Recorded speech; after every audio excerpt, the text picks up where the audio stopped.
¿Cómo están, estimados estudiantes? Acá iniciamos con la segunda parte de este tema, que es la introducción a la ortodoncia y ortopedia craneofacial. Muy bien, estábamos hablando de algunos temas muy importantes, clasificando la maloclusión, ¿sí? Clasificando la maloclusión desde diferentes puntos de vista, ¿no? Como la de Simmons, que tomaba en cuenta los diferentes factores como la de Angle, la importancia de determinar el patrón esquelético, porque el patrón esquelético te daba un resultado, lanzaba un resultado de la disposición sagital de los maxilares, la importancia de determinar el biotipo facial, te permitía tener un entendimiento utilizando los planos vertical y transversal, y así tener una idea, ¿no?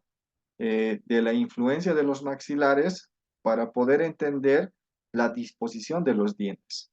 Entonces, ya les decía, no bastaba tener una idea directamente de la disposición de los dientes para poder brindar una terapia. Bueno, entonces en esta segunda parte vamos a tocar la división de la ortodoncia. De acuerdo a estas necesidades, nosotros vamos a ver que la ortodoncia se pone versátil y se va a aplicar a áreas específicas. Por eso es que vamos a mencionar que se divide en ortodoncia preventiva, interceptiva y correctiva. Ya, a ver, iniciemos con algunas peculiaridades aquí para que tengan algo de diferencia.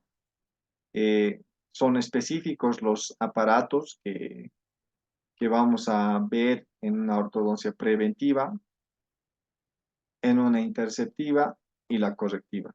Verán que acá son aditamentos más sencillos, aquí algo más complejos, que son aditamentos removibles en una interceptiva, y notarán que en una ortodoncia correctiva ya estamos hablando de una aparatología fija, ¿no? Los famosos brackets, ¿no? Entonces, esa es las diferentes, la división de la ortodoncia.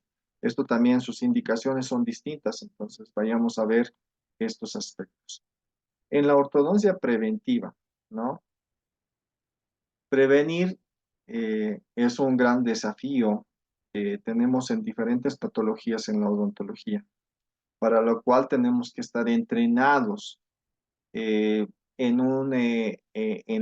la elaboración de la historia clínica, porque cuando realicemos las diferentes fases en la confección de una ficha clínica, vamos a ser capaces de determinar signos y síntomas que caractericen el inicio de una enfermedad. Entonces, de esa manera, al reconocer esos signos o síntomas, podremos prevenir una alteración, ¿no? O el inicio de una alteración. Más que todo, esta ortodoncia preventiva se lo aplica en pacientes con dentición temporaria, ¿ya? ¿Para qué? Para que en su dentición mixta se reduzca al máximo la probabilidad de que se origine una maloclusión. Existen varias estrategias preventivas, como por ejemplo el cuidado del riesgo de caries a través del cepillado de dientes, la prevención de caries mediante el uso de selladores de fosas y fisuras, la topicación de flúor, ¿no? Y vamos a ver que se puede también controlar los hábitos alimenticios y hábitos adquiridos de los pacientes. ¿Ya? Entonces es importante que nosotros vayamos enfocándonos en esas áreas. Vamos a ver que la prevención de la caries es un factor muy importante para también prevenir las maloclusiones. Vamos a tocar en el segundo parcial. Siempre les estoy adelantando porque no quiero invadir, pero quiero también dejarlos tal vez con las ganas de ya tocar esos temas, ¿no? Esos capítulos, va a haber un capítulo que se llama Etiología de las maloclusiones. Y, y un factor etiológico local para que se generen maloclusiones, les comento que es las caries. ¿Qué tipo de caries? Principalmente las caries interproximales, porque esas pierden espacio. También las caries en su evolución crónica que arriesgan, ¿no es cierto?, en el futuro la pérdida prematura de las piezas dentarias. Entonces también es importante que contemplen esos factores. Ya. Eh, ahí fue, denme un ratito. Mi pantalla no se está grabando. No sé por qué desaparece la imagen, ¿no?, compartida. Entonces, ¿quiénes intervienen en esta ortodoncia preventiva? Vean acá, es el odontólogo general y el odontopediatra, quienes son el personal de salud que va a tener el primer contacto con estos pacientes. Entonces, ustedes dirán, pero yo no soy especialista o no voy a ser especialista en ortodoncia, pero este es el justificativo de que tú tengas que ser capaz de reconocer signos y síntomas que pongan en riesgo, ¿no?, a la instauración de algún tipo de maloclusión. Tu capacidad tal vez no sea resolutiva. En este caso sí, es resolutiva porque el odontólogo general tiene que estar capacitado a enseñar técnicas de cepillado, aplicación de sellantes, de flúor, ¿no? Controlar los hábitos alimenticios. Entonces, está en tu competencia, ¿cierto? La siguiente ortodoncia es la interceptiva. Acá, como en la anterior, vamos a hacer un poco de analogía o de comparaciones. En esta no se manifiesta ningún signo, síntoma de maloclusión, pero en esta ya existe la aparición de la enfermedad propiamente dicha, ¿ya? Entonces, para esto y para evitar la evolución desfavorable de la misma, tenemos que reconocer cuál es el signo. Pueden ser la presencia de piezas retenidas, de piezas supernumerarias, de caries, como les decía, de restauraciones mal adaptadas, mal reconstruidas, la colocación de mantenedores de espacio en la pérdida prematura de la ausencia congénita de dientes. Entonces ustedes van a tener que solucionar esos problemas, ¿no? Si tienen dientes retenidos, hay que retirarlos. Si tienen supernumerarios, retirarlos. Si tiene caries y hay que, pues, restaurarlos. Ahora también hay que controlar la adecuada restauración. Como les dije, una de las caries muy importantes para el origen de maloclusiones son las caries interproximales. Por eso también es importante ver en los pacientes la caries del biberón, ¿cierto? Que es nocivo, ¿ya? También algunos hábitos, como por ejemplo la succión digital, la introducción de objetos, la respiración bucal, la deglución atípica, la queilofagia, la onicofagia, son varios hábitos nocivos que, bueno, ya seguramente se encuentran instaurados, ¿no?, en el medio, y estos van a provocar alteraciones, como por ejemplo, eh, una deglución atípica. Esto va a provocar protrusión de los incisivos, ¿no? La respiración bucal va a provocar una falta de desarrollo de del maxilar superior, por ende una hipoplasia, ¿no?, una atrofia del maxilar superior. Y esos son hábitos que van a influir para el desarrollo de una maloclusión, ¿ya?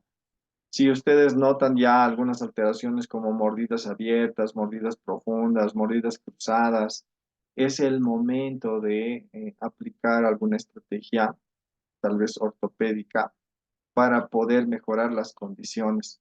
¿Por qué? Porque la instauración de estos problemas, como les nombraba, mordidas abiertas, mordidas profundas, mordidas cruzadas, provocan desequilibrio neuromuscular. Si conservamos ese desequilibrio, pues va a incrementar la gravedad de su maloclusión.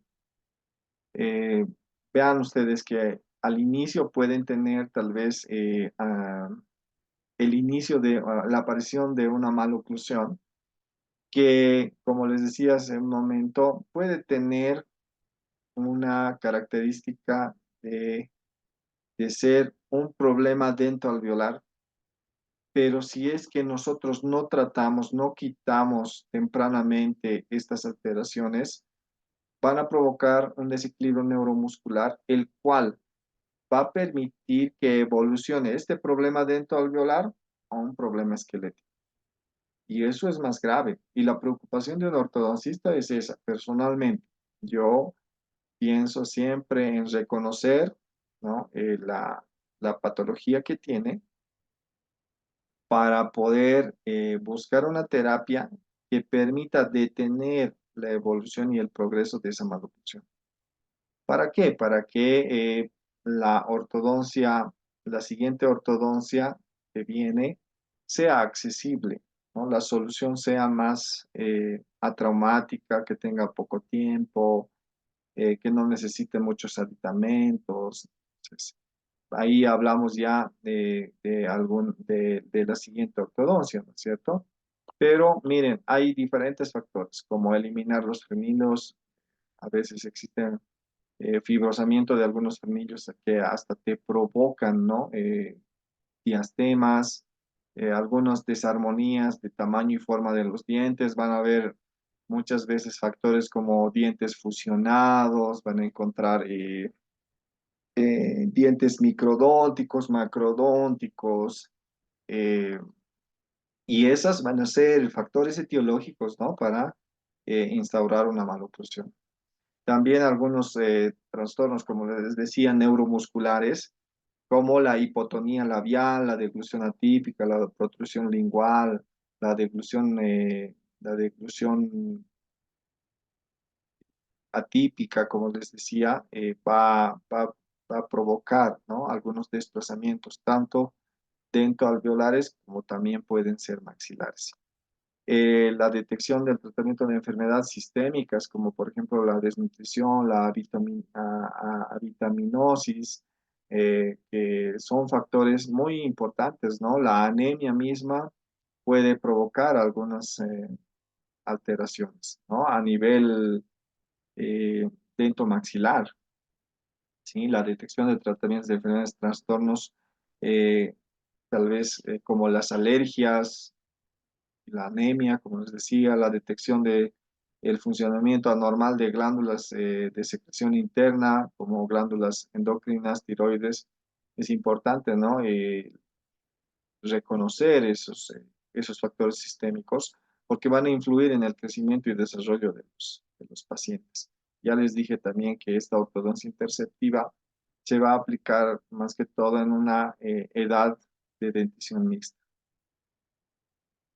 Y mencionábamos que también hay la ortodoncia correctiva, y que esta ya es el tratamiento a las maloclusiones producidas por malposiciones dentarias. Se va a utilizar aparatología fija, que son las brackets, bandas y arcos, y acá va a realizarlo un ortodoncista. Esto ya corresponde a la especialista, ¿no? En ortodoncia. Vamos a hablar un poco de la ortopedia dentomaxilar. ¿Qué es la ortopedia dentomaxilar? Es una especialidad que se encarga de corregir, modificar los patrones esqueletales mediante estímulos generados por la aparatología fija o removible. En otras palabras, la ortodoncia se dedica a mover dientes. La ortopedia va a mover y corregir los maxilares, tanto maxilar como la mandíbula. ¿Entendido? La ortodoncia va a corregir, va a mover dientes. La ortopedia va a corregir, va a mover maxilares para poder preparar, ¿no? Acondicionar, mejorar el ambiente, ¿no? Para adecuar la disposición de los dientes. También se divide la ortopedia en diferentes partes, como la miofuncional, donde deficiencias de crecimiento vamos a utilizar aparatos de tracción extraoral, ¿no? Como por ejemplo las máscaras de Petit o las máscaras de Delair, ¿no? Que son, que se caracterizan por tener o que se aplican en pacientes con deficiencias de crecimiento, ¿no? Tanto maxilares o mandibulares, ¿ya? También se utilizan otros aparatos como por ejemplo el bionato o reposicionador mandibular, de Quirós y Crespo, los aparatos Frankler, Bimbler, Simoes, Newark. Eh, También es importante que en la ortopedia miofuncional controlar el exceso de crecimiento maxilar, ¿no? Mediante aparatologías extraorales como el face bow, aparatos de tracción occipital. Es importante también entender que ya en los pacientes en una ortodoncia interceptiva vamos a notar, ¿no? Excesos de crecimiento mandibular que se pueden controlar, ¿no? Con ortopedia miofuncional usando mentoneras para frenar y redirigir el crecimiento mandibular, ¿ya? Algunos trastornos funcionales, como les decía, la hipotonicidad muscular, hipertonicidad, mediante terapias miofuncionales, ¿no? Es la estimulación. Acá, estos trastornos van a ocuparlo los fonoaudiólogos. Los fonoaudiólogos están trabajando mucho, ¿no? Con algunos ejercicios que van a estimular, ¿no? La adecuada tonicidad muscular, ¿sí? ¿Quién va a intervenir en esta ortopedia funcional? El ortodoncista, ¿sí? El ortodoncista. También que tiene conocimientos, ¿no? Entonces también vamos a ver capítulos donde vamos a tocar temas de crecimiento y desarrollo craneofacial. Entonces, son capítulos de mucha relevancia para que podamos tal vez aplicar, ¿no? La ortopedia miofuncional. La ortopedia mecánica. eh, eh, bueno, ya me adelanté, también está en relación a la ortopedia funcional, donde vamos a notar que tiene dos componentes. Uno es intraoral y otro es extraoral, ¿no? El intraoral va a servir para sujetar, ¿no? O para tener una férula y esta poderla aplicar en una aparatología extraoral para tener un resultado como es influir en el patrón esquelético de los pacientes. Aquí hay una imagen, por ejemplo, que son máscaras de tracción occipital, donde tienen un aditamento intraoral donde se va a adaptar este arco y van a utilizar como anclaje estructuras anatómicas extraorales, ¿no? Aquí hay otro tipo de anclaje, eso es para retruir, ¿no? El maxilar superior. Existen también otras máscaras, como les decía, hay ortopedias combinadas también, es otra parte de las ortopedias, donde mm, puedes utilizar ortodoncia correctiva y además puedes combinar con aparatología ortopédica, ¿no? Mecánica. Este es el famoso Hyrax, ¿ya? Donde miren, puedo utilizar solo Hyrax para provocar cambios transversales, pero también aparte de los cambios transversales puedo combinar con aparatología, como son los brackets. Bueno, hasta aquí ha sido muy interesante tocar varios puntos y sería bueno también resaltar, ¿no? Algunos hitos históricos que nos muestran cómo ha sido la evolución de la ortodoncia, ¿ya? En los principios, vamos a catalogarlos con época antigua. Ya se habían notado algunos antecedentes en los hombres más antiguos, como por ejemplo el de Gibraltar I, hace 50.000 años de antigüedad, y ya va a mostrar algunos signos de apiñamiento en los maxilares. Me voy a saltar, ¿no? Muy rápidamente, porque entre esta época existían culturas muy antiguas, ¿no? Como los fenicios, los egipcios, los etruscos, que pues ya utilizaban elementos, ¿no?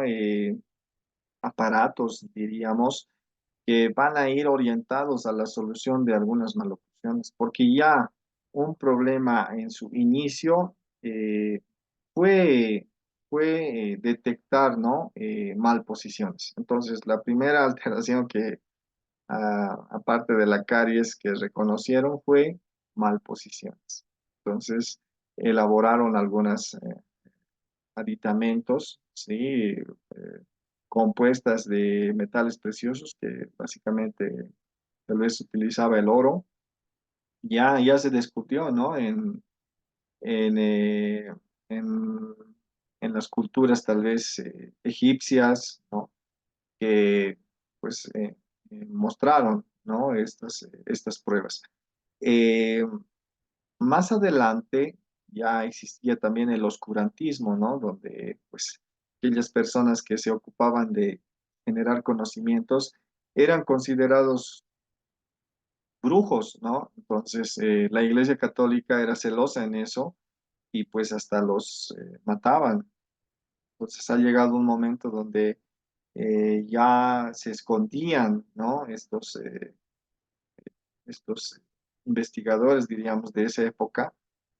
Y bueno, pues, pero todos los avances fueron registrados en libros y estos fueron almacenados en iglesias, catedrales antiguos, entonces que fueron ya profanados posteriormente. Pero ahora me voy a saltar, como les mostraba anteriormente, a un autor que es considerado el padre de la odontología, Pierre Faucher, en el siglo XVI a XVII, ¿no? Vamos a ver que él ya había eh, acumulado, ¿no? Fundamentos sólidos en su obra El cirujano dentista. Y justamente Pierre Faucher ya había creado su propio aparato para poder alinear los dientes. Este aparato se denominaba bandelete, ¿no? Este aparato estaba construido en un metal precioso donde ligaba a las piezas dentarias, verán estas ligaduras metálicas a las piezas dentarias, presionando, ¿no? Hacia la parte vestibular para que se pueda alinear. Esto tenía más que todo un pensamiento expansionista, ¿no? O sea, llevar los dientes hacia vestibular para aumentar el perímetro. Aún seguimos nosotros utilizando este pensamiento y hay técnicas específicas que permiten, ¿no? A través de diferentes aparatologías, expandir. Hace un momento también les mostré, ¿no? El famoso Hyrax, que tiene más o menos un raciocinio de este origen. Y miren, esto es del siglo XVII y ya se lo realizaba. Son ejemplos de algunas de la época antigua y vamos a hablar un poco ahora de la época moderna. Y un representante muy importante fue Edward Angle, ¿no? Que es considerado el padre de la ortodoncia, ¿sí? Y este señor Edward Angle, con su gran aporte, miren, la clasificación de Angle, que lo propuso en 1899, ¿ya? Hace mucho tiempo. Y miren, ¿en qué año estamos? 2024. Seguimos utilizando la clasificación de maloclusiones de Angle, ¿ya? En 1928, Angle ha sido también el precursor, ¿no? De la construcción del primer bracket en la historia, que se denominaba Edwise, ¿ya? Estos brackets Edgewise eran considerados lo último y lo mejor en mecanismos de ortodoncia. ¿Sí? En su filosofía de Angle, con su técnica de arco de canto, tenía un pensamiento expansionista y no extraccionista. Creo que les mencioné hace un momento, o en la anterior diapositiva les decía o en la anterior grabación les decía que para Angle, el perder una pieza dentaria era considerar al paciente enfermo o eh, un paciente con maloclusión. Por eso dice que él no estaba de acuerdo con las extracciones. Actualmente, si alguien ha pasado por un tratamiento de ortodoncia, muchas veces si el apiñamiento es severo, si existe una biprotrusión, son muchas causas por las cuales una estrategia es pues realizar extracción de premolares. Pero ufa, Edward Angle estaba en contra. No, no concibía Angle perder ninguna pieza, porque él era oclusionista y él, para él estaba muy bien que todos los dientes ingresen. No sé si hasta aquí esta es la aparatología que él había utilizado, el arco de canto, donde estos son diseños de sus primeros brackets, vean, antes no existía y eso es importante también valorizar, ¿no? Sobre la alfombra tecnológica que se encuentran o nos encontramos todos nosotros, porque en estos tiempos, miren, en el siglo XVIII, XIX, no había la técnica adhesiva y no había resina. Entonces los brackets estaban soldados en bandas y estas bandas eran cementadas con un material que era tal vez lo más sofisticado en esos tiempos, que era el eugenato o óxido de zinc eugenol, y algo tal vez mejorado, el fosfato de zinc.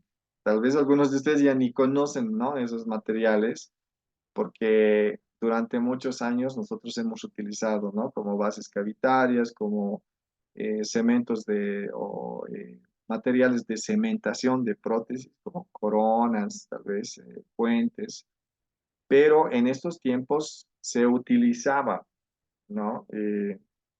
Bandas en los brackets.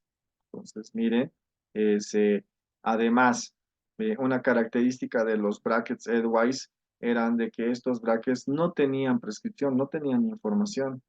Actualmente los brackets que nosotros utilizamos como especialistas tienen una prescripción.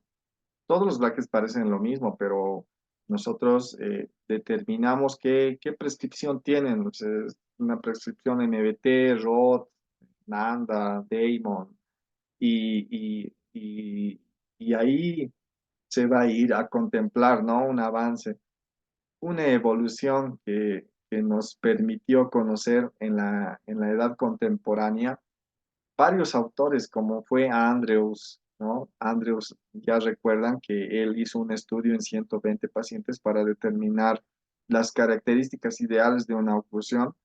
Entonces, Andrews fue el segundo, ¿no? Que, que propuso los primeros brackets, ¿no? La primera generación de brackets. Pero estos brackets ya no eran como las Edgewise creadas por la técnica de arco de canto de Angle, sino estas tenían información en su slot y ya no necesitábamos doblar alambres, ¿no? Como en una anterior diapositiva.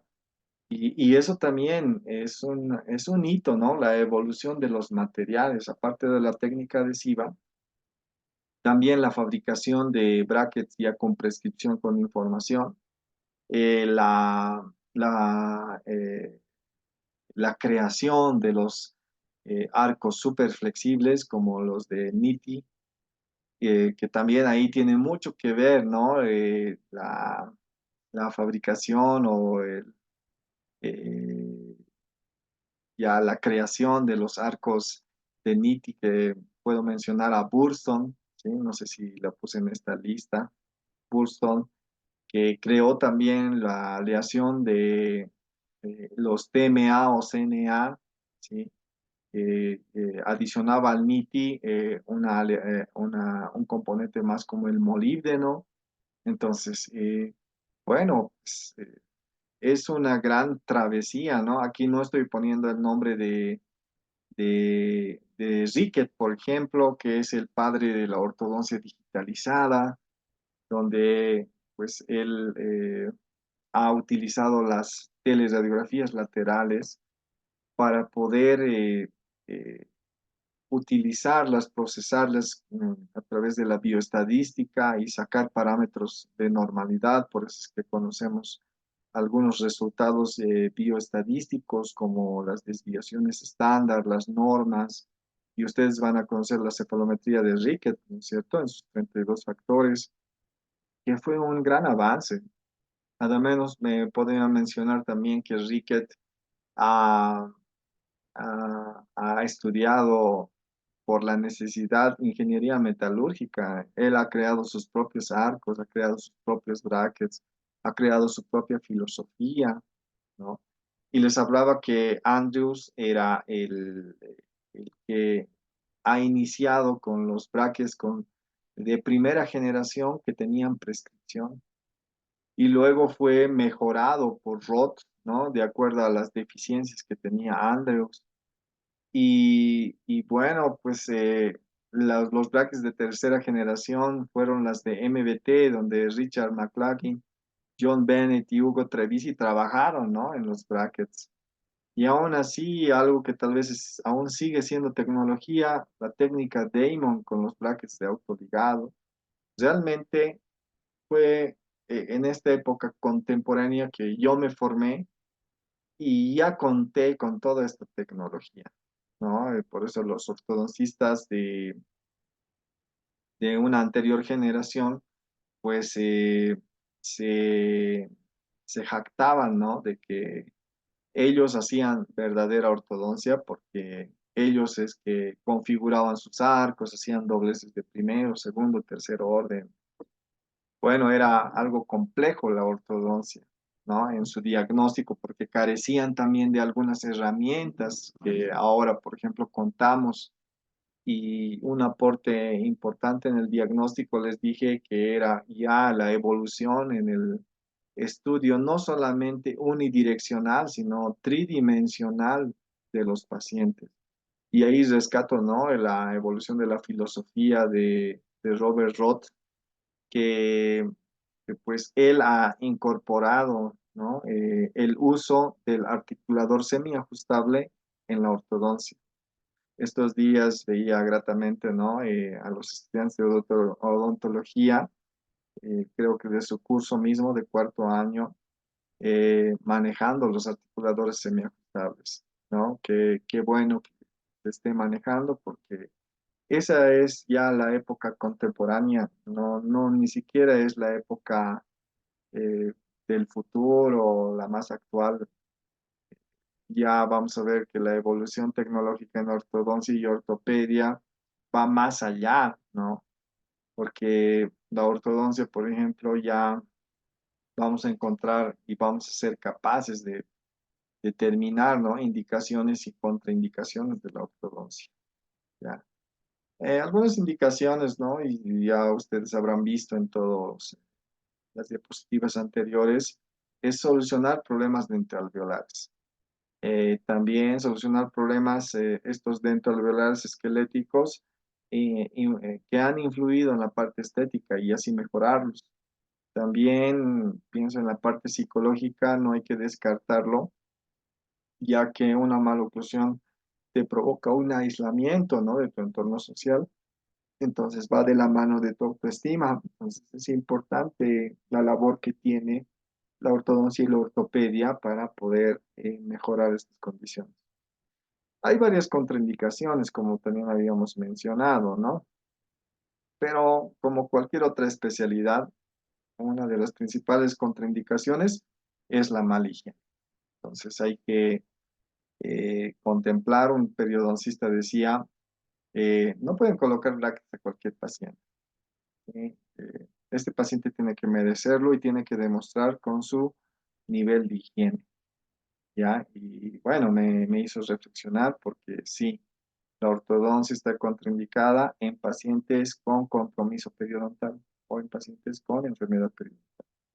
También en algunos pacientes con enfermedades sistémicas, ¿no? Como hace un momento mencionábamos, casos de algunos antecedentes de patologías endocrinas, eh, también la anemia, ahí estaba problemas de displasia sanguínea, de alergias, que son factores sistémicos que contraindican, ¿no? Un aspecto también que contraindican por ejemplo, estadios de embarazo, ¿no? Y un problema muy común actualmente es en pacientes con disfunciones temporomandibulares. Están contraindicados. El trabajo multidisciplinario que se realiza en ortodoncia pues, ha sido a partir de, de un, de un trabajo tal vez más en equipo.